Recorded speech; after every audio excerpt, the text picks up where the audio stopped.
नमस्कार। आज के इस विश्लेषण में आपका बहुत बहुत स्वागत है। चलिए, बिना किसी देरी के सीधे आज के मुद्दे पर आते हैं। इस वक्त ना पूरी दुनिया की नज़रें स्ट्रेट ऑफ हॉर्मूज पर टिकी हुई हैं।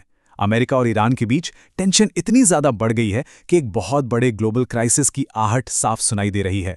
आपको बता दूं, दुनिया का सबसे ज़्यादा तेल इसी समुद्री रास्ते से गुजरता है, तो ऐसे में हमारी ग्लोबल इकोनॉमी एक बहुत बड़े खतरे के मुहाने पर खड़ी है। अब यहाँ एक बड़ा ही दिलचस्प सवाल उठता है। मतलब, जब पूरी दुनिया का ध्यान मिडिल ईस्ट की सप्लाई चेन पर मंडराते खतरे और इस भारी तनाव पर है, तब भारत क्या कर रहा है? दुनिया भले ही ईरान के रेगिस्तान और समंदर की लहरों पर नजर गड़ाए हो, लेकिन भारत का डिफेंस सेक्टर खामोशी से कुछ ऐसा बना रहा है जिसने दुनिया भर के रक्षा विशेषज्ञों को हैरत में डाल दिया है। और यहीं पे आता है कहानी में असली ट्विस्ट। भारत के डीआरडीओ ने बिना कोई शोर मचाए दो बहुत ही शानदार टेक्नोलॉजिकल ब्रेकथ्रू हासिल किए हैं। प्रज्ञा एआई और एडीसी 150। ये कोई आम डिफेंस इक्विपमेंट नहीं है। ये दोनों तकनीकें हमारे देश की आंतरिक और समुद्री सीमाओं को पूरी तरह से अभेद्य बनाने के लिए तैयार की गई हैं। और सबसे कमाल की बात, ये सब बिल्कुल साइलेंटली, यानी बिना किसी ड्रम बीटिंग के किया गया है। तो चलिए, सबसे पहले अपने पहले सेक्शन की तरफ बढ़ते हैं, वैश्विक तनाव और भारत का कदम। करंट सिचुएशन की गंभीरता को समझना बहुत जरूरी है। देखिए, स्ट्रेट ऑफ हॉर्मुज में अमेरिका और ईरान आमने सामने हैं और ग्लोबल ऑयल सप्लाई इस वक्त अत्यधिक जोखिम में है। उधर इस्लामाबाद में कूटनीतिक बातचीत भी फेल हो चुकी है।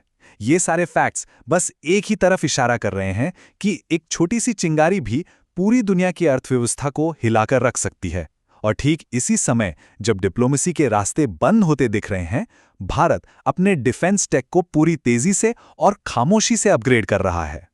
अब आते हैं हमारे दूसरे सेक्शन पर, प्रज्ञा एआई सैटेलाइट सिस्टम। पुराने सैटेलाइट और इस नए प्रज्ञा सिस्टम के बीच का जो फर्क है ना, वो वाकई हैरान करने वाला है। ट्रेडिशनल सैटेलाइट तस्वीरें तो भेजते हैं, लेकिन प्रोसेस बहुत धीमा होता है और उन तस्वीरों को एनालाइज करने के लिए इंसानों की जरूरत पड़ती है। लेकिन प्रज्ञा, ये पूरी तरह से एआई से लैस है। ये रियल टाइम में बिना किसी इंसानी मदद के डेटा एनालाइज कर लेता है। मतलब अगर दुश्मन कोई भी हरकत करता है तो बिना एक भी सेकंड गवाए सीधा कंट्रोल रूम को अलर्ट मिल जाएगा। ये इंसानी दिमाग से कई ज्यादा तेज है। प्रज्ञा की एडवांस कैपेबिलिटीज को जरा डिटेल में समझते हैं।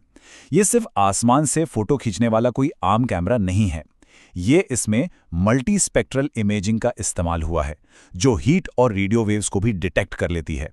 इसका सीधा सा मतलब यह है कि दुश्मन चाहे जितना भी बढ़िया छलावरण या कैमोफ्लाज कर ले, प्रज्ञा के सामने वो एकदम बेकार है। चाहे गुप अंधेरा हो या जमीन के नीचे कोई हलचल हो रही हो, प्रज्ञा की पैनी नजरों से कुछ भी, लिटरली कुछ भी छिप नहीं सकता।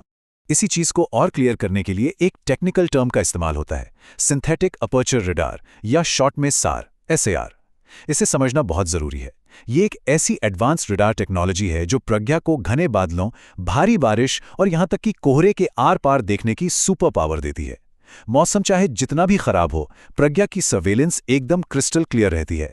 अगर प्रज्ञा को सिर्फ एक लाइन में डिफाइन करना हो, तो हम कह सकते हैं ये एक ऐसी तीसरी आंख है जो हिमालय की चोटियों से लेकर हिंद महासागर की गहराइयों तक अपनी नजर रखे हुए है। तो चलिए, अब अंतरिक्ष और पहाड़ों से थोड़ा नीचे आते हैं और समुद्र की गहराइयों और नेवल लॉजिस्टिक्स की बात करते हैं। हमारा तीसरा सेक्शन है ADC 150 मरीन कंटेनर। तो आपके मन में आ रहा होगा कि ये ADC 150 आखिर बला क्या है।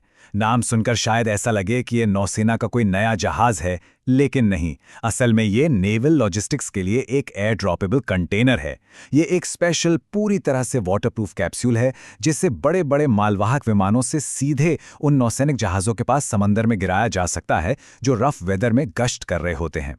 जरा सोचिए, 150 किलोग्राम का पेलोड, आसमान से 150 किलो का भारी भरकम सामान उफनते समंदर में एकदम सटीक जगह पे गिराना, ये कोई मजाक नहीं है। बीच समंदर में गश्त करते किसी जहाज को अगर अचानक किसी जरूरी स्पेयर पार्ट या मेडिकल सप्लाई की जरूरत पड़ जाए, तो ये कैप्सूल उनके लिए सच में एक संजीवनी बूटी का काम करता है। एक सिचुएशन इमेजिन कीजिए। बीच समंदर में एक जहाज है जिसे तुरंत रसद चाहिए। एक भारी विमान उड़ान भरता है और इस ADC 150 को ड्रॉप करता है। अब हवा में ही इसका प्रिसिजन नेविगेशन सिस्टम ऑन हो जाता है, जो इसे तेज हवाओं में भी भटकने नहीं देता और बिल्कुल सटीक लोकेशन पर गाइड करता है। और बस सामान सीधे जहाज तक पहुंच जाता है। इसका सबसे बड़ा फायदा यह है कि अब नौसेना के जहाज़ों को सिर्फ सामान लेने के लिए अपनी ड्यूटी छोड़कर वापस बंदरगाह पर नहीं आना पड़ेगा। चलिए अब आगे बढ़ते हैं अपने चौथे सेक्शन की तरफ, आत्मनिर्भरता की ओर कदम। जरा इस पूरे घटनाक्रम को एक ब्रॉड पर्सपेक्टिव से देखिए। पहले हफ्ते मिसाइल डिफेंस सिस्टम अपडेट होता है, दूसरे हफ्ते फाइटर जेट इंजन की डील फाइनल होती है, तीसरे हफ्ते बॉर्डर सर्वेलेंस को कई गुना बढ़ा दिया जाता है और चौथे हफ्ते में प्रज्ञा और ADC 150 डिप्लॉय कर दिए जाते हैं। ये सब देखकर एकदम साफ हो जाता है कि ये कोई इत्तेफाक नहीं है, ये महज 1 महीने के अंदर एग्जीक्यूट किया गया एक बहुत ही सॉलिड मास्टर प्लान है। तो इस मास्टर प्लान के पीछे का कोर आइडिया क्या है? वो है आत्मनिर्भर भारत। ये भारत की वो रणनीतिक पहल है जिसका मेन फोकस है ग्लोबल क्राइसिस के टाइम पर विदेशी तकनीक पर डिपेंडेंट हुए बिना अपनी नेशनल सिक्योरिटी को पक्का करना। DRDO का ये पूरा पुश इसी फिलॉसफी पर बेस्ड है कि जब दुनिया भर की सप्लाई चेन खतरे में होना तो अपनी रक्षा के लिए किसी और का मुंह ताकने से अच्छा है खुद पर निर्भर होना। अब आते हैं अपने आखिरी और 5वें सेक्शन पर, रक्षा क्षेत्र में AI का भविष्य। अगर हम युद्ध के तरीकों की बात करें तो चीज़ें बहुत तेज़ी से बदल रही हैं।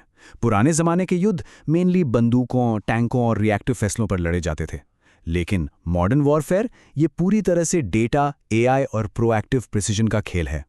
आज के टाइम में डेटा ही सबसे बड़ा हथियार है। मतलब फ्यूचर में उसी देश का जियोपॉलिटिकल दबदबा होगा जो रियल टाइम डेटा को सबसे तेज़ी से प्रोसेस करके एक्शन ले सकेगा।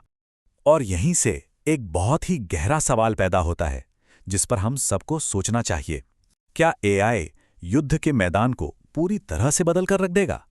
क्या हम उस एरा में एंटर कर चुके हैं जहां लाइफ एंड डेथ के वो स्प्लिट सेकंड डिसीजंस इंसान नहीं बल्कि मशीनें और AI लेंगे?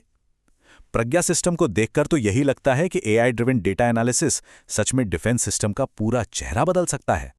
और इसी विचार के साथ हम आज के इस विश्लेषण के अंत पर पहुंचते हैं। लेकिन जाते जाते एक बड़ा सवाल, DRDO का अगला सीक्रेट प्रोजेक्ट आखिर क्या हो सकता है?